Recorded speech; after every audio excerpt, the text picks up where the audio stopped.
Um, just a quick one, guys. Let's talk about the boiling point. We've been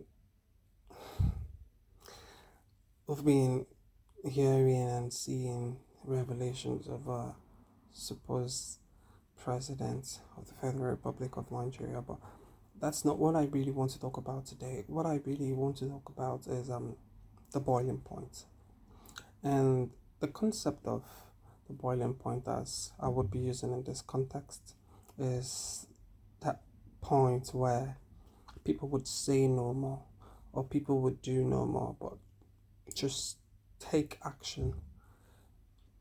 And like I said the last time, we are getting close to that point. We're getting close to that place where nothing makes sense anymore. And I'd explain to you.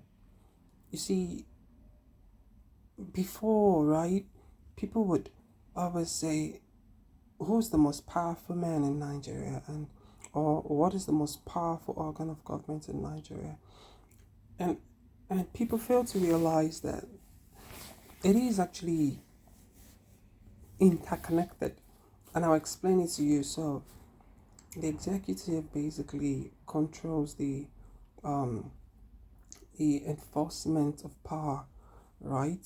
However, the legislature would make whatever rules and regulation would guide the polity, and the judiciary would interpret them. However, we've seen compromise in the legislature and the executive, but we've never ever seen this kind of thing in a judicial system before. And not that we've not seen them, but you see, it is amazing how new generations known as the Gen Z are now seeing it like it has never happened in their generation before. Not in this light, not this type. And the point is this: for us to be able to prove beyond reasonable doubt, with all clamor, with all interest, that we don't want this government and they keep pushing themselves on us, right? What is next is the peak of the boiling point. And what is the boiling point? That part of your life where you say to yourself that we rather do or die.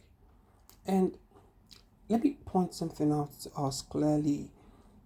Whatever problem we refuse to solve today, we transcend to the next generation.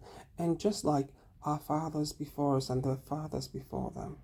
So they refuse or they tried and failed to resolve the problem of corruption, of impunity in the Nigerian system. However, that same impunity has been hunting and killing generation upon generation. And I will tell you how it works. So it comes in form of a culture, and a culture is like a way of life of a people. And so corruption could actually be a culture. So if my child has been born into the Nigerian society, what he sees as he grows up, he begins to imbibe the Nigerianness inside of him. And what is the Nigerianness? The act of being corrupt. And it becomes a way of life.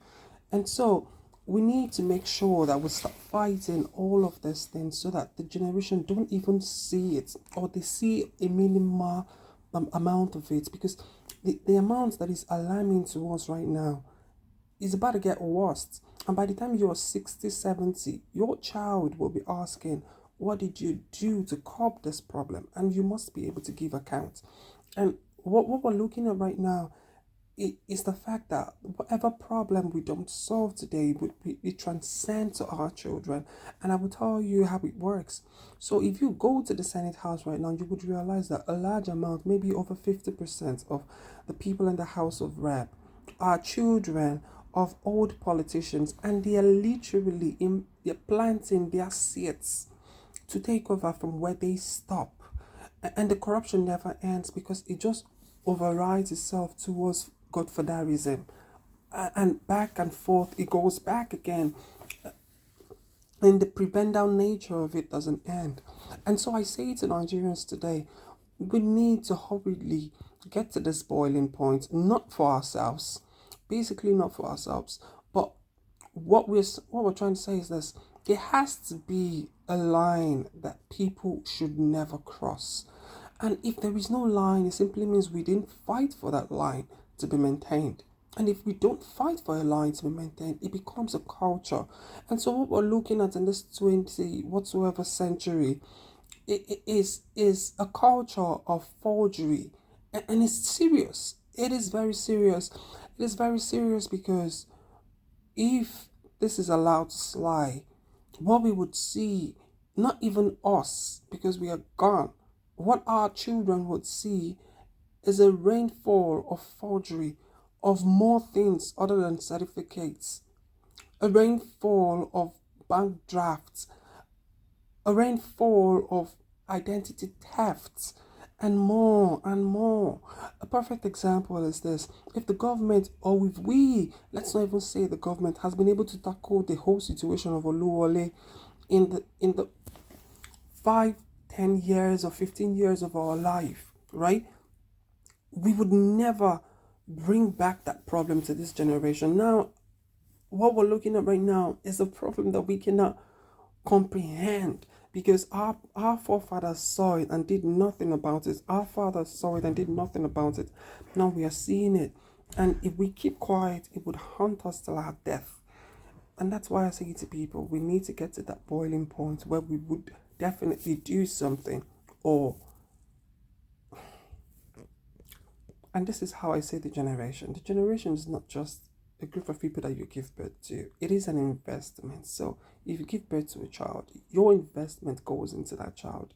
And so your investment would be a waste if you don't stand up to protect it today. My name is Steve Dede of Dede's Analysis, and I'll see you on my next post.